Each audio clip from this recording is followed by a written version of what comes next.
Al-infaq min al-iqdar wal insafu min al-nafas wa badl as-salam lil alamin. Dari Ammar sahabat Nabi sallallahu alaihi wasallam, beliau berkata, "Thalathatun man jama'ahunna faqad jama'al iman." Ada 3 perkara, barang siapa yang mampu mengumpulkan 3 perkara itu dalam dirinya, maka sungguh telah sempurna, telah mengumpulkan dia, telah menyempurnakan dia akan iman. Al-infaq min al-iqtar, yang pertama berinfak meskipun dalam kesempitan. Wal insafu min al-nafsi, yang kedua berakhlak, bersifat insaf dalam diri. Yang ketiga wa badl salam bil alam, dan menyebarkan kedamaian bagi seluruh alam. Nah, ini 3 sifat atau 3 hal yang barang siapa berkumpul pada dirinya 3 perkara ini, maka telah berkumpullah pada diri seseorang seluruh makna iman. Ini kalau kita lihat 3 perkara ini 3 perkara yang tidak mudah. Sehingga kalau ada 3 ini, maka sempurnalah iman seseorang. Kita lihat yang pertama tadi, al-infaqu minal iqtar, berinfak dalam kesusahan, dalam kesempitan. Artinya dalam kondisi sedang dalam kesempitan, dalam butuh, tapi kita tetap berinfak. Ini diantara perkara berat yang kalau seseorang melakukannya itu menunjukkan kuatnya iman seseorang tersebut. Yang kedua, wal insaf minan nafsi. Yang kedua, sifat insaf dalam diri. Insaf ini sifat yang sangat mahal sekali, sifat yang sangat tinggi sekali, menunjukkan tingkat keimanan seorang yang beriman. Di sifat insaf ini bisa kita artikan berperilaku adil, bisa juga kita artikan sifat objektif dalam melihat, menilai, dan memperlakukan diri dan orang lain. Jadi objektif insaf. Dan ini tidak mudah.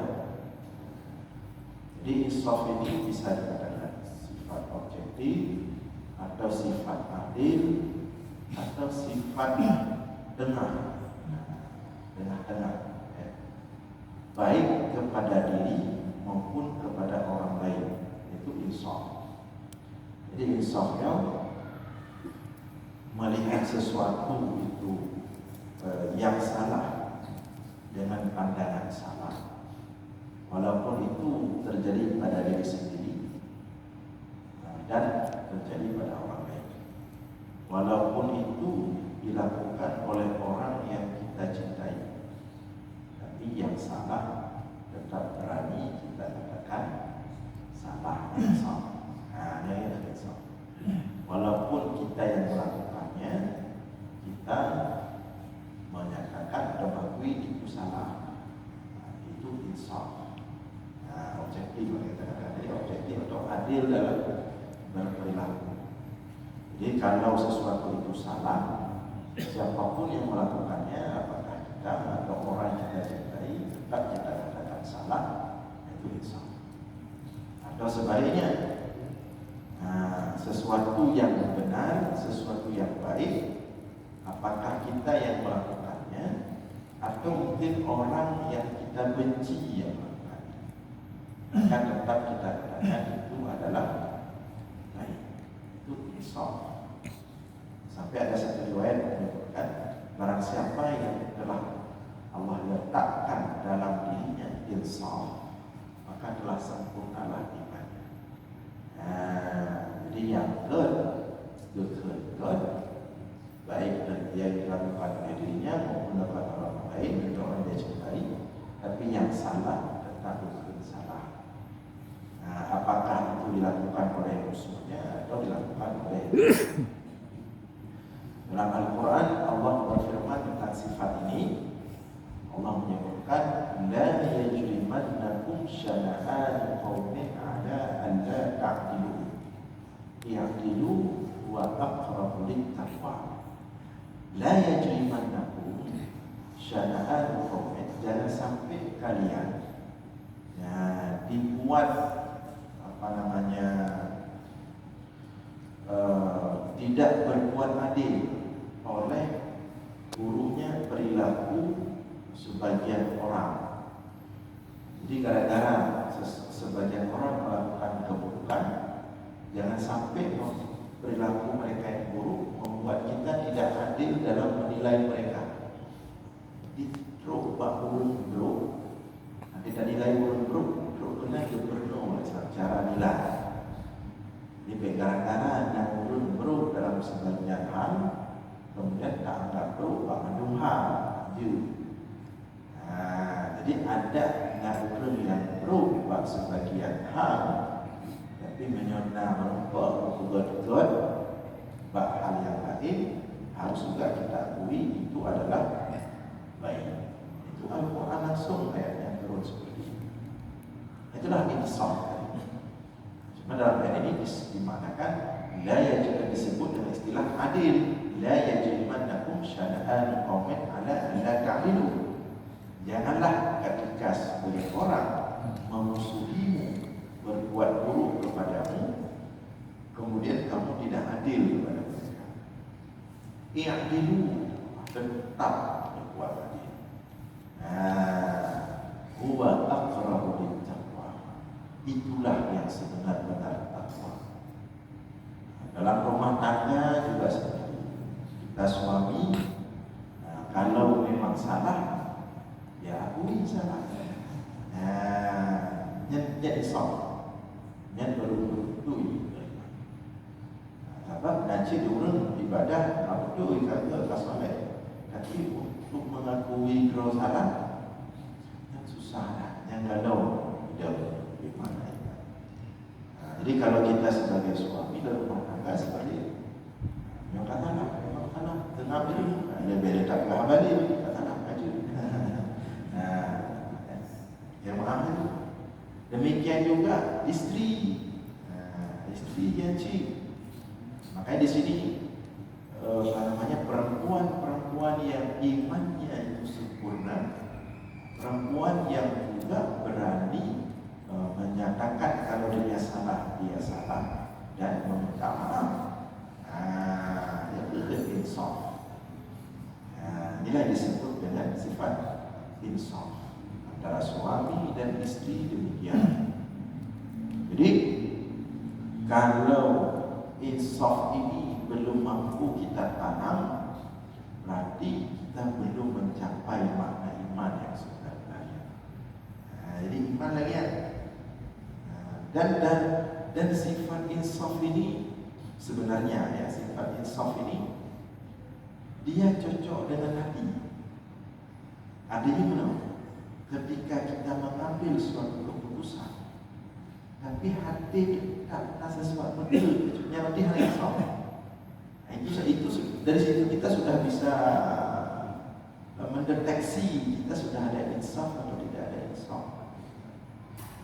Jadi ketika kita mengambil suatu keputusan, lagi makan betul-betul dalam hati, memang posisi God bagi kita tapi merugikan orang lain. Yang penting ada insaf. Karena insaf itu tetap berbuat baik walaupun katakanlah kepada musuh atau orang yang tidak kita sukai. Contoh Rasulullah. Jadi ketika perang Uhud, ini kita lihat bagaimana insafnya Rasulullah. Ketika perang Uhud itu kan melawan orang musyrik dari Mekah, orang-orang tidak beriman kepada Rasulullah. Nah di Madinah itu selain kaum muslimin yang dipimpin oleh Rasulullah, juga ada orang Yahudi, juga ada orang Nasrani. Ketika perang Uhud, Rasulullah hanya mengajak orang Islam, tidak ingin merepotkan orang Yahudi atau orang Nasrani, walaupun mereka sedang berada di bawah kekuasaan Rasulullah. Dia kajian mental juga. Karena Rasulullah sebagai presiden waktu itu, kepala negara Madinah, di Mandung urun Madinah dari Yahudi dari dua kabilah, Bani Qaynuqa, Bani Nazir, kemudian satu lagi Quraidah, dari Arab asli, Aus dan Khazraj. Yang situ bercampur ada Nasrani, ada kaum muslimin. Jadi ketika orang musyrik ingin menyerang orang Madinah dalam perang Uhud, itu Rasulullah hanya mengajak orang kaum muslimin berperang. Maka orang-orang Nasrani atau orang-orang yang tidak beriman kepada Nabi Muhammad di Madinah, tapi mereka tetap duduk di bawah kepemimpinan Rasulullah. Jadi mereka menawarkan diri, wahai Rasulullah, bolehkah kami membantumu ikut berperang dalam perang Uhud? Mereka bukan orang Islam, mereka orang-orang Nasrani, orang Yahudi yang ada di Madinah. Apa jawab Rasulullah? Aku tidak ingin memerangi mereka, orang yang tidak beriman kepadaku, memerangi mereka dengan orang yang tidak beriman juga. Artinya Rasulullah hanya dipukul. Jujur mentang juga, tapi hanya dipukul urung ya Rasulullah. Padahal kondisi sedang sangat genting, butuh pasukan. Sama-sama kita ketahui perang Uhud itu 700 kaum muslimin melawan 3.000 orang dari Mekah. Tapi Rasulullah hati kumpul. Rasulullah mengatakan hanarku anak saya. Biar kami saja yang berperang, karena ini adalah peperangan agama.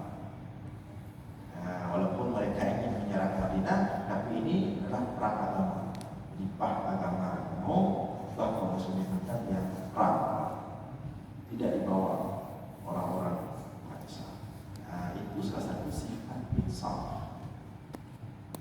Jadi kadang-kadang kita dalam kondisi tertentu kita lupa sifat insaf. Sifat insafnya haluan. Orang yang karena sifat insafnya yang baru betul-betul masak iman yang hidro. Seperti saat perang Hunain juga seperti perang Hunain. Perang Hunain kaum muslimin menang. Bukan perang Hunain, sebelum perang Hunain saat Fathu Mekah, menjelang perang Hunain. Jadi setelah Fathu Mekah, Mekah jatuh ke tangan Rasulullah. Jatuh ke tangan Rasulullah. Maka Rasulullah berkuasa waktu itu atas Madinah dan atas Mekah. Maka banyak kaum muslimin bertambah waktu itu di Mekah. Yang Madinah ramai. Di mana Fathu Mekah berkuasai Mekah Rasulullah, ke Mekah Rasulullah, banyak bertambah orang beriman. Waktu itu pasukan kaum muslimin lebih kurang 12.000. Digumai dari Madinah 10.000, ke Mekah bertambah 2.000 Islam. Kamu Islam. Nah, ketika ingin menuju perang Hunain, butuh senjata. Ketika ingin menuju perang Hunain, butuh senjata. Maka di Madinah waktu itu ada satu orang Yahudi yang memang dia itu ahli buat senjata. Di Madinah Mekah memang ahli senjata. Dalam kondisi Rasulullah baru saja menguasai Mekah di bawah kendali Rasulullah. Jid mentang gejak bayang berinya, hai utang datang. Orang mendungka di bawah berkuasa. Tapi Rasulullah tidak seperti itu. Inilah insaf. Rasulullah datang ke orang Yahudi itu memang waktu itu hantif peng. Bila dibaca sejarah, hantif peng memang. Rasulullah datang ke orang Yahudi itu memesan senjata. Sebagiannya Rasulullah berhutang. Dulu sudah terjadi ayat, kamu kena perang melawan Romawi yang di Hunain, itu perang pertama melawan Romawi di Hunain. Kami butuh senjata.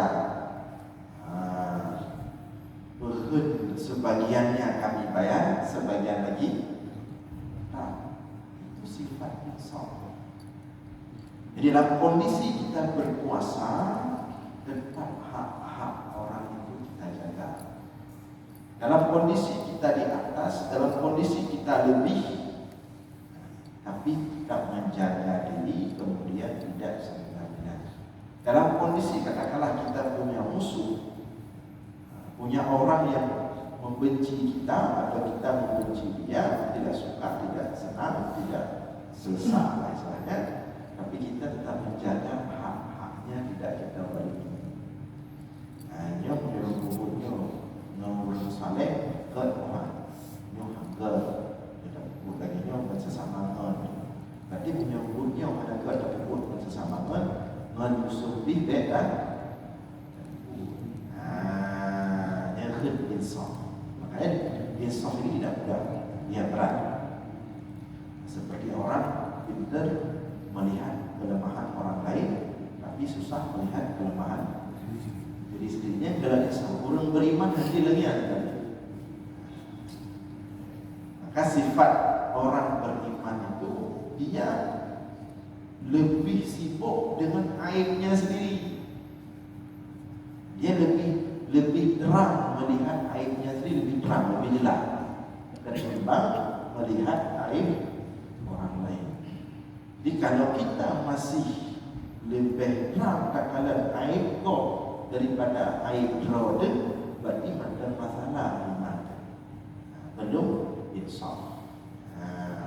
Namun sayangnya hari ini jangankan di kalangan kaum muslimin pada tataran awam, tingkat orang-orang berilmu saja langka sifat insaf. Langka sifat insaf. Kalau kita baca sejarah para ulama salafus saleh itu justru insaf ini yang nampak dari akhlak mereka. Kalau kita tanya sama satu ulama, wahai syekh, saya ingin belajar ilmu ini, saya ikut pengajian, mana pengajian yang kira-kira cocok, bagus, maka seorang ulama akan menunjukkan ke ulama yang lain. Yang insaf. Kalau mau ke syekh ini, ke ulama ini, hanya pegah gerau, hanya pegah. Ini lu berikut COVID, kerja, pun dia berapa dia, hanya lagi ya. Tapi diarahkan gede Pak Muraji di berita ini wali tahunya. Gede Pak Ustaz di lega tahunya saya. Itu ulama saleh seperti itu. Seperti ada kisah suatu ketika ada 3 ulama besar. Salah satunya Imam Hanafi. Dia duduk itu ulama, ulama. Imam besar. Salah satunya Imam Hanafi. Jadi datang seorang perempuan dia menanyakan masalah hukum tentang keluarganya. Jadi daerah duduk saya. Ya orang kayak Pak saya. Oh, kalau saya yang orang tanya yang lebih ahli jawabnya, saya samping lu. Kan saya. Maka dia orangnya Pak saya kedua. Hiban berperan jadi saya kedua. Kalau fikir saya samping lu dah tentu ada ahli bicara. Bicara sebenarnya Pak saya jelek. Kan di ulama yang jelek. Yang Pak pun penuh kapal yang beri. Itu insaf. Itu insaf itu mahal sekali. Itu sifat yang keluar dari hati yang bersih, hati yang polos, hati yang penuh keimanan kepada Allah, hati yang tidak ada kemunafikan, hati yang tidak ada karat-karat, noda-noda. Tapi hari ini kadang-kadang sifat itu susah sekali. Hai Tengku, hai Ustaz, lu ikut pengajian Pak Uraji. Tahu kau berkahor bahaya dengan katusan.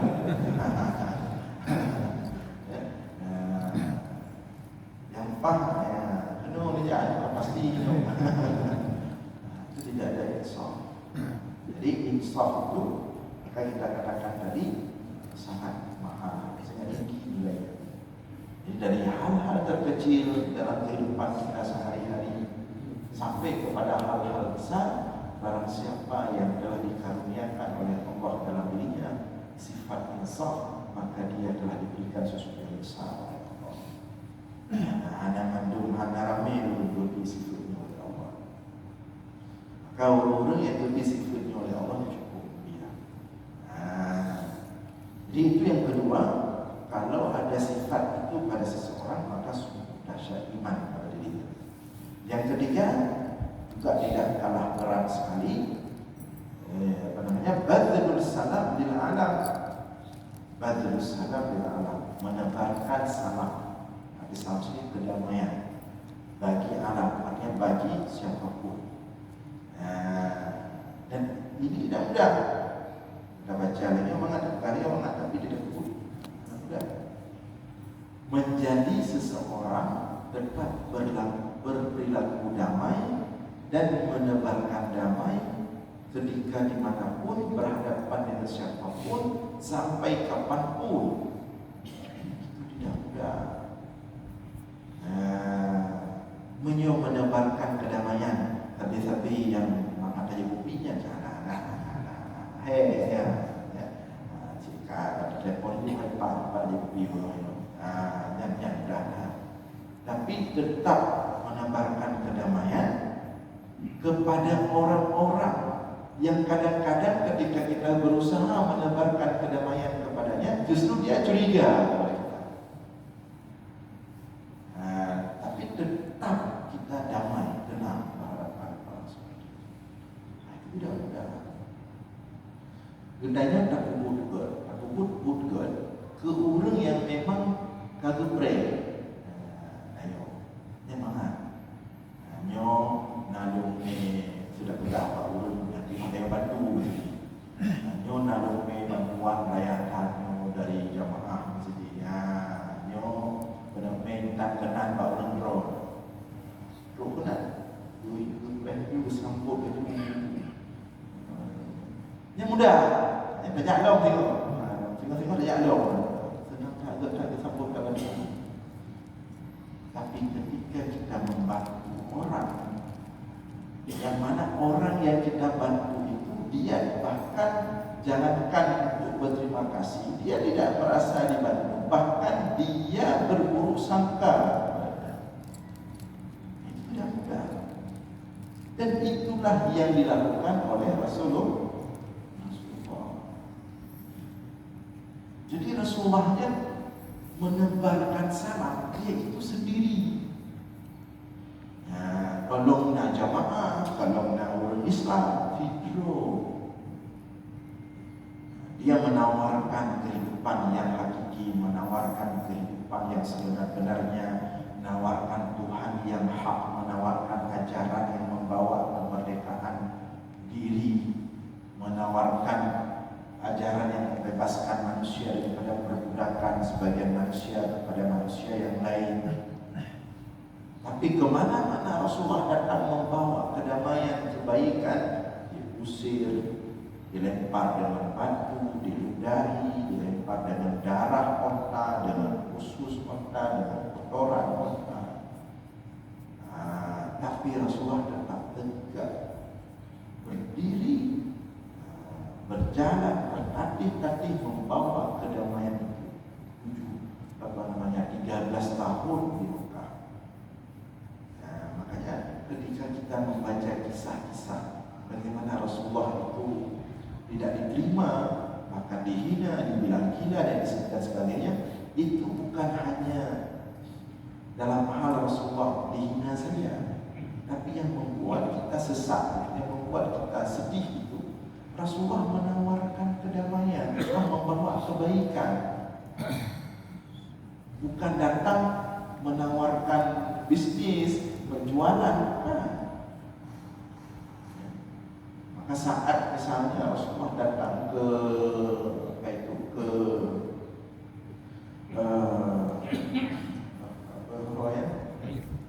Taif, ya, ke Taif untuk membawa kedamaian ke sana, membawa Islam dengan harapan di sana ada keluarganya dari pihak ibunya, tapi justru diusir dan yang diulitkan ada yang diulit Rasulullah, guru-guru ada yang diulit Rasulullah pada sendal dan pada kayu sampai berdarah-darah sama Zaid.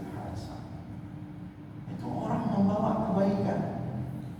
Tapi apakah Rasulullah kemudian menyolong ada cara ke daya selamat dunia akhirat, justru danyo diusir di home membatik. Yang danyo kalanya kesimpulan. Nah, itu jadi kan danyo ada bantu ya rupanya kalanya danyo. Rasulullah tidak seperti itu. Dalam kondisi tertatih-tatih, kakinya sudah berdarah, datang malakul jabalain, datang malaikat gunung. Ya Rasulullah, aku tubiqa alaihimul akhsyabain. Wahai Rasulullah, bagaimana pendapatmu? Apakah aku lemparkan saja gunung ke penduduk Taif itu? Apa jawab Rasulullah? Tidak, wahai malaikat. La'allallah ayyab'atha fihi jangan wahai malaikat, bisa jadi nanti Allah akan melahirkan dari anak cucu mereka yang mengejarku, akan lahir dari anak cucu mereka yang beriman kepada Allah. Nah, ini menyembah Halem ada. Insya Allah firman ja'ala akan beriman. Itu makna badrus salam bil alam, menebarkan kedamaian bagi alam. Jadi bukan makna menebarkan kedamaian itu hanya terbatas pada orang-orang yang kebetulan cocok sama kita, itu siapapun bisa melakukannya. Menebarkan salam kebetulan sesama orang yang memang mencintai kita, memang boleh. Tetapi berusaha menghadirkan kedamaian kepada orang-orang yang bahkan memusuhi kita, bahkan benci dengan kita, bahkan tidak suka dengan kita, maka itu level yang sangat tinggi daripada iman seseorang. Nah, jadi ini makna ucapan Ammar tadi, thalathun man jama'ahunna faqad jama'al iman. 3 perkara yang barang siapa mampu mengumpulkan 3 perkara itu, faqad jama'al iman, maka sungguh telah mengumpulkan seluruh makna iman. Jadi berinfak meskipun dalam kesulitan, bersifat insaf dalam keadaan dan dengan siapapun, dan menebarkan salam. Ustaz, ya. Kenapa tidak disebutkan di situ salat? Kenapa tidak disebutkan melaksanakan salat? Ya, di sini memang tidak disebutkan ibadah mangkok. Artinya orang beriman itu ibadah mangkok sudah pasti. Tapi sifat-sifat seperti ini yang orang-orang yang bahkan dengan ibadah mangkok belum tentu memiliki sifat ini. Mungkin juga ibadah mangkok seperti sholat, seperti puasa, dalam hadis yang lain. Artinya maksud hadis ini adalah orang-orang yang ibadah mahdohnya sudah bagus, dia imannya sudah bagus, tapi akan sempurna iman dalam ibadah mahdoh tersebut kalau ada tiga sifat. Termasuk kadang-kadang dengan tetangga. Saya beberapa kali mendapatkan model-model tetangga yang masuk dalam makna bagi salam. Ada beberapa tetangga kita lihat memang afro juga.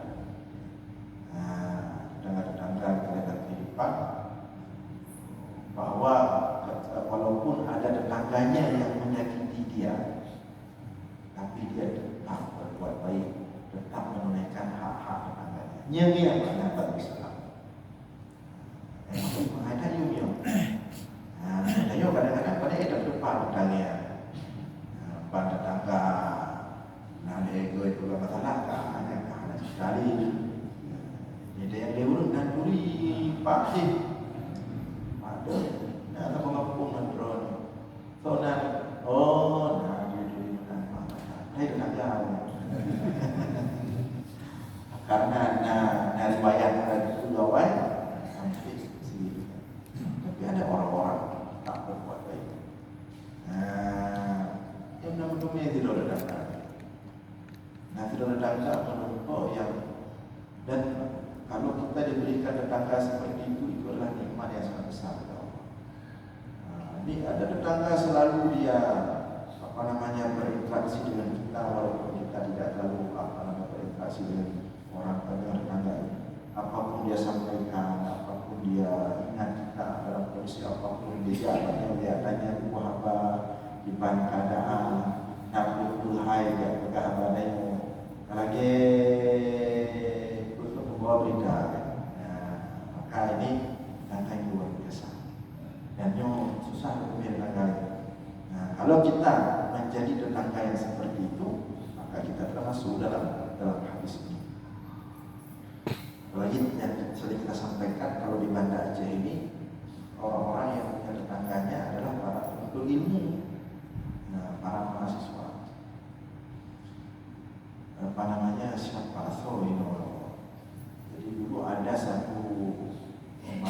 satu rumah mahasiswa kita di Mesir itu daerah Elmar Kalidah di ujung Kairo. Dia ada satu rumah disewa oleh mahasiswa kita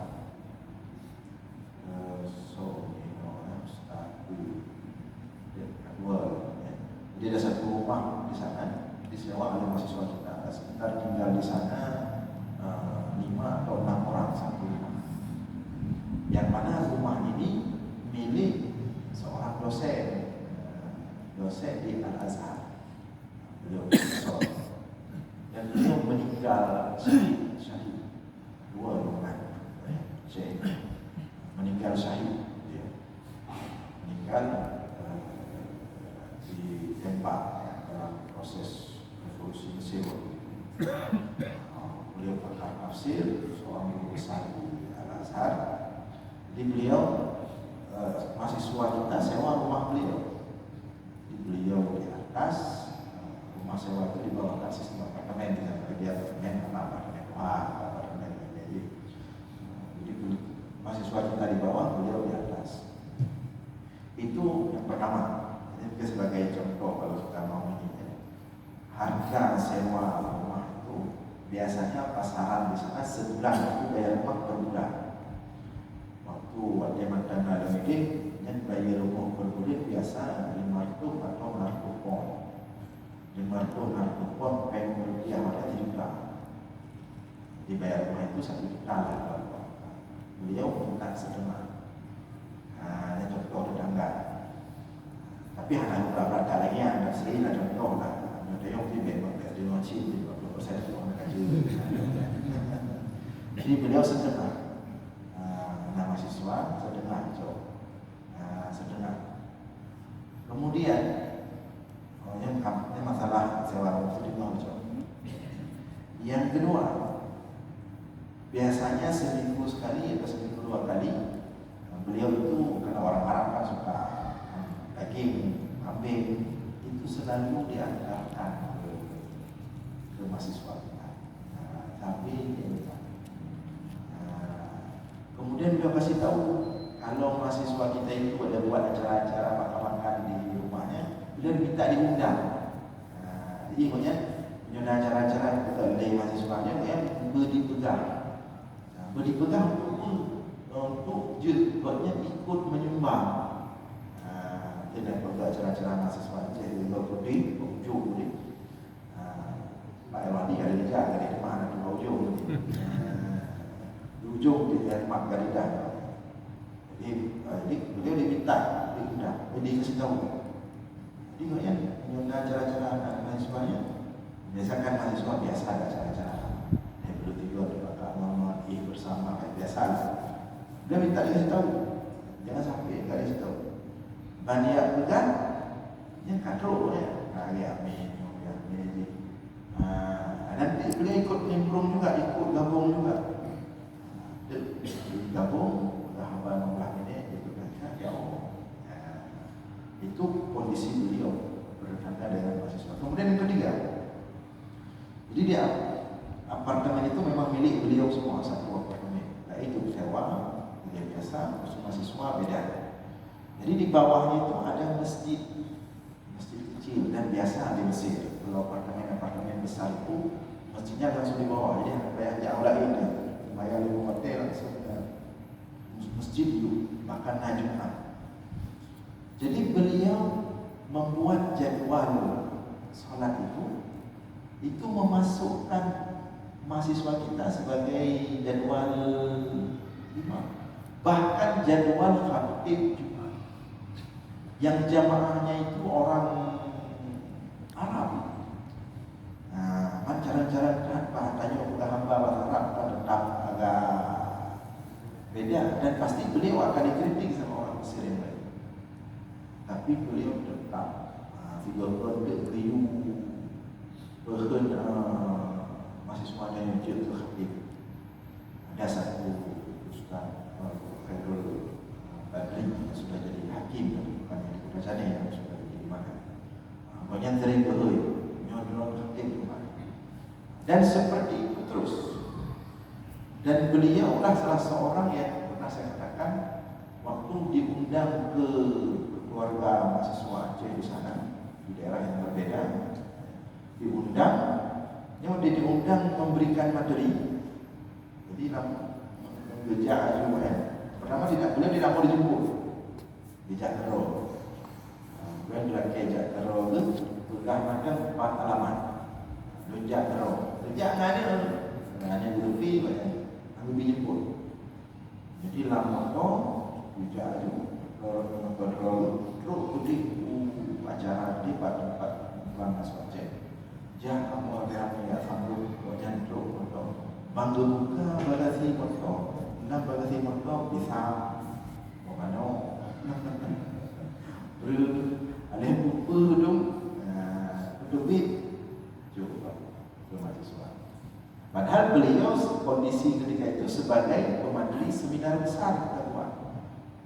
Tapi beliau tidak mau dijemput, apalagi untuk dikasih sesuatu. Itulah yang kita katakan tadi. Maka dia terkadang urung-urung lagi ya. Lagi tepi juga berbeda, nyoke atau itu tanpa kita tepis bahwa kita pungkiri bahwa pasti tanya lebih mahasiswa karena salah-salah atau debu ya, tapi hanya kurang ya. Dia tetap berbuat baik dan akhirnya Allah menghadiahkan kepada beliau itu syahid. Jadi beliau salah seorang guru besar yang syahid dalam proses revolusi di Mesir. Memang beda sama kecil lagi ya ini kepada buat. Yang demo ini masuk guru-guru besar yang demo ini. Tapi demo revolusi waktu itu memang masalah besar turun lapangan. Beliau salah seorang yang ditembak, pulang, kena di kepala, dan ada beberapa syekh yang lain juga dari Al-Azhar yang meninggal dalam proses revolusi waktu itu, salah satunya beliau. Jadi beliau meninggal syahid. Memang beliau ikhwanul muslimin, tapi orang sangat saleh sekali dan sangat alim sekali. Jadi itu kira-kira sifat-sifat yang kalau berkumpul pada seseorang maka telah berkumpullah pada dirinya segala makna iman. Kemudian berikutnya hadis dalam isyarat.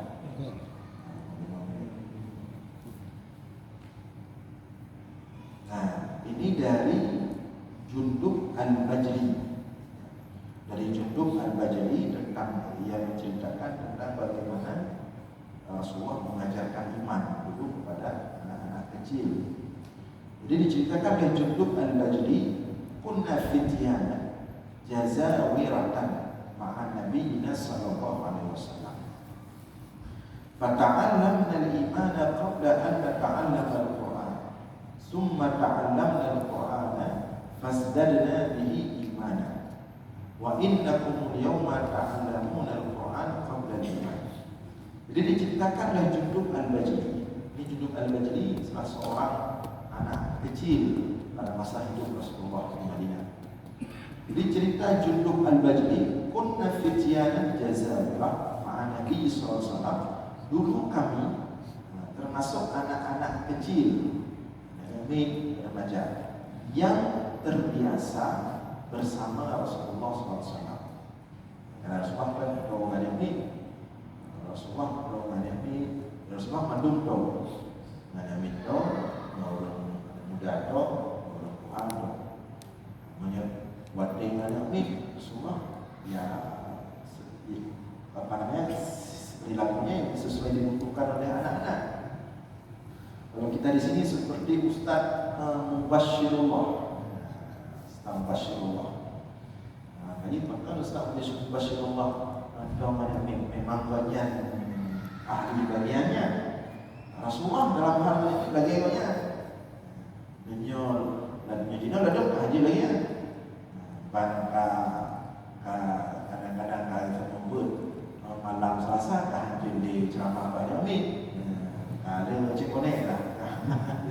Haji. Rasulullah semua bisa. Maka diceritakan oleh Jundub al-Bajali, dulu kami masa kanak-kanak jazawiratan, sering dekat bersama Rasulullah. Fata'allamna al-iman qabla an nata'allam al-Quran. Kami dulu, kata Jundub al-Bajali, kami belajar iman dulu sebelum belajar Al-Quran.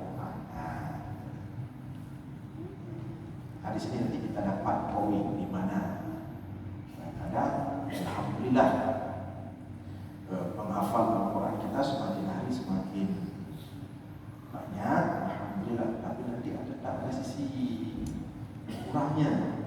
Maka di sini kita dapatkan. Jadi kata Jundub al-Bajali, dulu kami fata'allamna al-iman qabla an nata'allam al-Quran. Kami belajar iman dulu sebelum belajar Al-Quran. Jadi tidak bergaya, kami dulu sama Rasulullah dikuatkan tauhid dulu sebelum disuruh hafal Quran. Tauhid ini juga. Itu makna fata'allam dan iman. Jadi ketika tauhid dan iman itu sudah kuat, summa ta'allam Al-Quran, kemudian baru kami disuruh mendalami Al-Quran. Sehingga karena iman sudah kuat, tauhid sudah bagus, setiap bertambah hafalan Al-Quran, bertambah ayat yang didapatkan, yang diturunkan, fasdadna bi iman, makin bertambah iman. Karena iman dikampungkannya.